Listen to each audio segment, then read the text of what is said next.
Nosotros podemos crear nuestro futuro. Tenemos que saber cómo, de qué manera sucede esto, cuál es el camino, cuál es la vía para aflorar ese potencial que las personas tenemos. Es básico entrenar la mente. La mente es algo de tal complejidad que es muy difícil definirla y mucho menos con 4 o 5 palabras. ¿Qué es entrenar la mente? Lo primero es entrenar la atención. No perdamos más el tiempo enfocándonos en lo que está mal. Vamos a enfocarnos en lo que podría estar bien. No en quién tiene la culpa, sino en qué podemos hacer nosotros juntos. Vamos a usar la imaginación no para generar angustia y preocupación. Ay, ¿cómo va a ser mi vida mañana y pasado? Sino generar posibilidades, algo que nos ilusione. Tenemos que ser capaces, además, de parar ese diálogo incesante que nos pone la cabeza a estallar, con desesperanza, con desánimo, con desilusión. Necesitamos entrenarnos en la reflexión. La palabra inteligencia viene de la raíz latina, interlegere, que quiere decir mirar dentro. Pero ¿qué pasa? Que cuando estamos hablando de entrenar la mente nos suena un poco extraño. ¿Cómo? ¿Es que una persona que quiera aprender un nuevo idioma no tiene que entrenarse? ¿Es que alguien que quiera aprender un nuevo deporte no tiene que entrenarse? Porque la mente no se va a entrenar. Necesitamos entrenarnos en fortaleza mental y en fortaleza emocional. Porque el mundo en el que estamos es un mundo complejo e incierto. Pero una cosa es la complejidad y la incertidumbre y otra es la desorientación. No podemos estar además desorientados. ¿Cómo nos orientamos? A través del entrenamiento mental. La creatividad es básica, todos lo sabemos. ¿Por qué es tan importante la creatividad? Porque es la que te permite aprovechar las posibilidades que la realidad te ofrece para crear un campo de juego que te abra nuevas oportunidades. ¿Pero qué nos pasa? Nos pasa que cuando pensamos en la creatividad pensamos que para ser creativo hay que haber pasado por la universidad, hay que tener 27 másters, etc. Eso no es verdad. La creatividad es consustancial con el ser humano. Está en cada uno de nosotros. No hay un solo ser humano que no sea creativo. Lo que pasa es que muchos que sí creen que no son creativos. Y entonces no crean nada novedoso porque ellos no creen que en su interior hay ese potencial. La clave para la creatividad es la pasión. Tenemos que encontrar esa palanca emocional, ese motivo, esa ilusión que nos levante por la mañana con hambre de hacer algo nuevo, de encontrar la relación entre cosas que aparentemente no están relacionadas. Por eso el estado de ánimo es clave, que creamos en nosotros y nuestro potencial. Hay que buscar los recursos emocionales. A ver, si somos honestos con nosotros mismos y empezamos a pensar con calado y con hondura, ¿por qué no hemos conseguido ciertas cosas en la vida? Nos daremos cuenta que la mayor parte de las veces no ha sido por falta de conocimientos o falta de erudición, sino porque nos ha faltado pasión, o nos ha faltado compromiso, o nos ha faltado determinación, o nos ha faltado autoconfianza. ¿Qué es buscar esos recursos emocionales? Es en ese abanico de colores, irte a tu pasado y decir, vamos a ver, ¿cuándo en mi vida he tenido realmente coraje? Y seguro que encuentras un momento en tu vida en el que hayas sido valiente y audaz. Tienes que traerlo ahora, tienes que recordar quién eres. Porque se nos olvida la grandeza que hay en nuestro interior. Inventar el futuro. La forma en la que creamos nuevas realidades es absurda. Consultamos al pasado y le decimos, pasado, yo he podido hacer esto. Y el pasado dice, no. Pues entonces no podré. ¿Pero qué es eso? ¿Pero qué es eso? ¿Cómo va el pasado a determinar nuestro futuro? Es al revés. ¿Cómo hay que hacerlo? Hay que crear esa idea que nos apasione, que nos ilusione, que tire de nosotros y a partir del futuro empezar a construir hacia el presente. Para llegar allí, ¿qué tengo que hacer primero? Pues tengo que hacer esto. Y para hacer esto, ¿qué tengo que hacer? Esto. Pum, pum, pum. Es que es radicalmente distinto, pero lo hacemos al revés. ¿Vamos del pasado al futuro? No, señor. El pasado no tiene por qué predecir tu futuro. Para nada. Está muy bien que te informe, por supuesto, pero que no te determine. Emociones aflictivas. ¿Qué es una emoción aflictiva? Una emoción aflictiva es aquella que no te da nada valioso. Por ejemplo, si yo me encuentro con un tigre, es lógico que sienta miedo, y es muy bueno que sienta miedo porque eso me da opciones de supervivencia. Pero si yo estoy en este estudio contigo, en un entorno agradable y acogedor, y tengo miedo, eso me paraliza, no me da nada.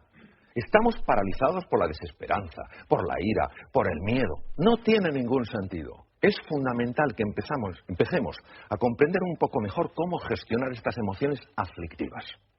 Y para eso hay que entender que hay tres estructuras que, si me permites, las voy a enseñar. Una de ellas es la amígdala. Viene del griego almendra, está situada aquí en los polos anteriores del lóbulo temporal. Otra es el hipotálamo, que está aquí, y otra es lo que se llama la sustancia gris periacueductal, que está justo aquí, alrededor del acueducto de Silvio. ¿Por qué es importante conocer estas emociones aflictivas?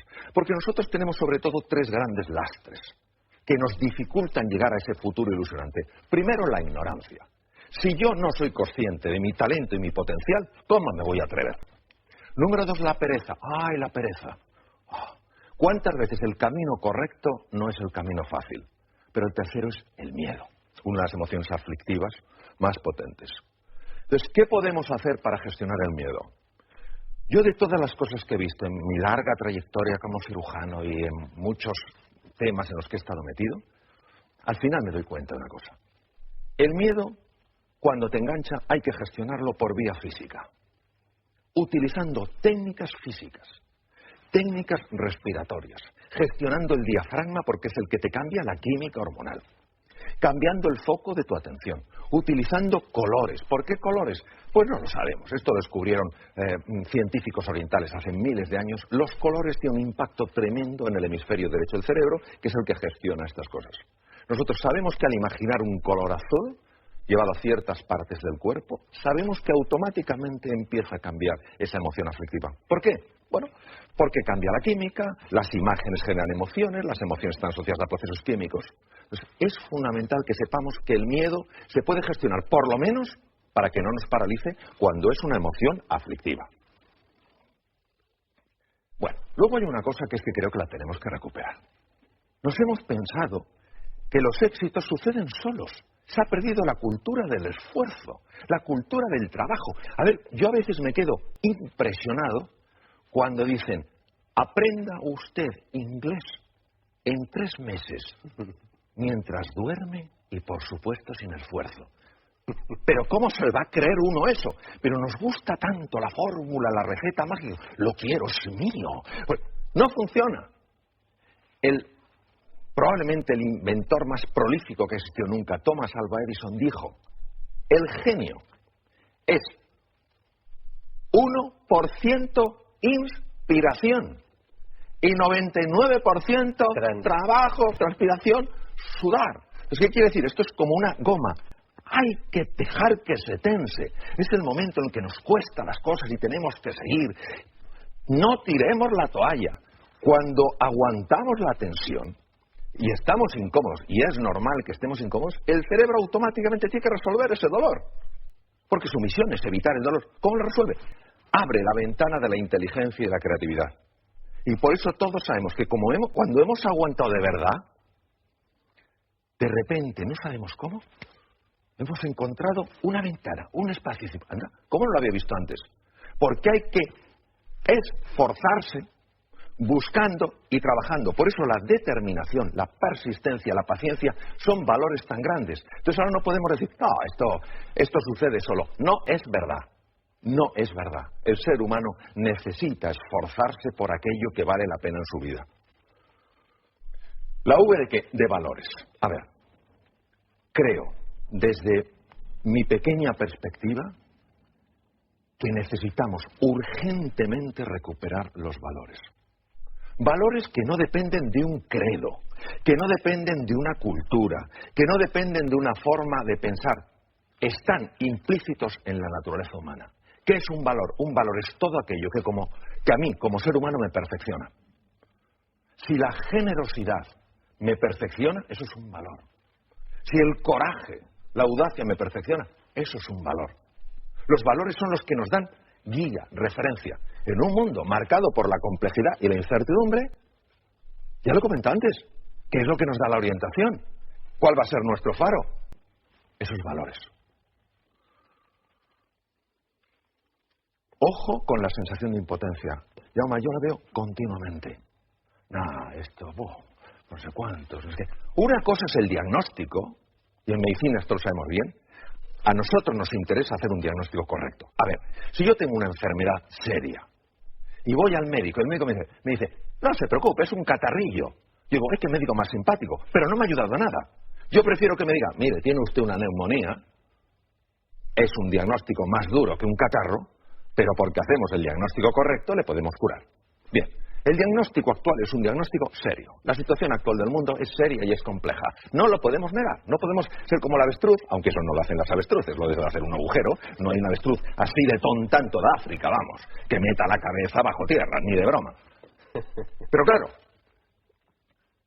de acuerdo, tenemos un diagnóstico. Luego hay un pronóstico. ¿Qué es el pronóstico? El pronóstico es lo que los expertos dicen sobre eso.